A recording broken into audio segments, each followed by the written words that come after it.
Welcome to The Explainer. We're skipping all the fluff today and diving straight into the absolute chaos of the new promo for episodes 36 and 77. Guys, if you thought you knew where this story was heading, you might want to completely rethink your theories. We are looking at some deep betrayals, mystical conspiracies, and major narrative shifts. Let's just break down the hidden details right now. Okay, look at this. Right in the middle of high-stakes, life-or-death tension, we get hit with this line. It's a gas problem. You have an acidity attack. I mean, you literally have to laugh at the absurdity of it. One second, you're sitting there holding your breath for a massive revelation, and the very next is just a mundane medical diagnosis. It's exactly this kind of crazy tonal whiplash that keeps us all totally hooked in guessing, right? So, moving into Section 1, Tangled New Relationships. What's genuinely wild here is the emotional whiplash. On one hand, we've got a character ruthlessly discarding this burdensome, totally fake relationship. They're finally free, right? But no! They don't even take a single second to breathe. They instantly pivot and jump right into starting a completely new relationship. It is a rapid-fire transition from closing a messy chapter to just kicking the door wide open on another one. It leaves all of us scrambling to keep up. And consider the sheer logic playing out here. A character openly admits to never giving Aryamon an ounce of space in their heart, literally a total rejection. But then, in the exact same breath, they're getting engaged to Radhika. It is just pure engagement madness. It's this tangled web of affections that leaves us asking some huge questions. Like, is this engagement just a strategic move? Is it a wild rebound? Or is it something else entirely? Which brings us to Section 2, the Naagmani's bitter truth. All right. Here is the absolute shocker. The magical gem that everyone has been fighting tooth and nail over, it's a total counterfeit. It's completely fake. This discovery absolutely shatters the current power dynamic and sets off a desperate hunt for the real truth. But pay really close attention to their fallback plan here because it is chilling. They explicitly state that if the gem fails, they are going to need the daughter-in-law.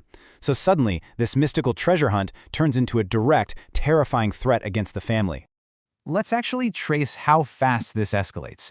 As evening sets in, Purnima, the full moon, arrives, and it just casts this incredibly ominous vibe over everything. Then, right at the stroke of midnight, the truth drops.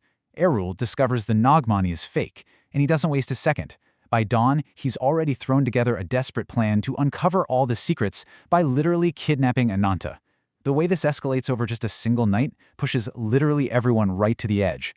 Now let's look at Section 3, the maze and the shield. This whole brutal sequence is executed flawlessly by the enemy. Step 1.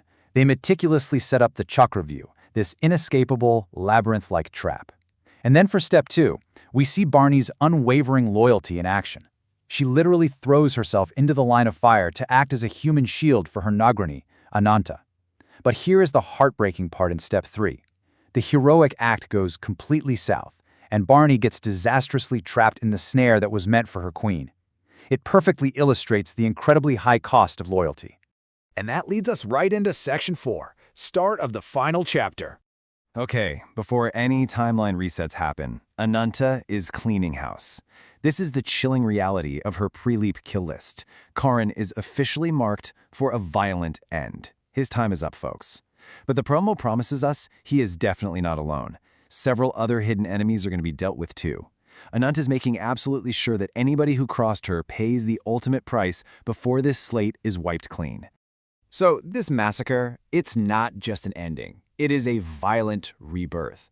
This absolute bloodbath marks the official beginning of the final chapter for Ananta and Radhika's story. The fallout from this massive purge is going to completely clear the board of all the old threats, and it launches us headfirst into the post-leap storyline. The real question now is how on earth are the survivors going to handle the aftermath? Which leaves us with the ultimate question posed right at the end of the promo. Should the show end in June? With the storyline hitting this massive climax and a big time leap approaching, is this the natural conclusion, or is this just the dawn of a whole new era? I really want to hear your theories on this. Drop down into the comments and let me know. Is June the end of the road, or do we desperately need more? Thank you so much for joining me today, and I'll catch you in the next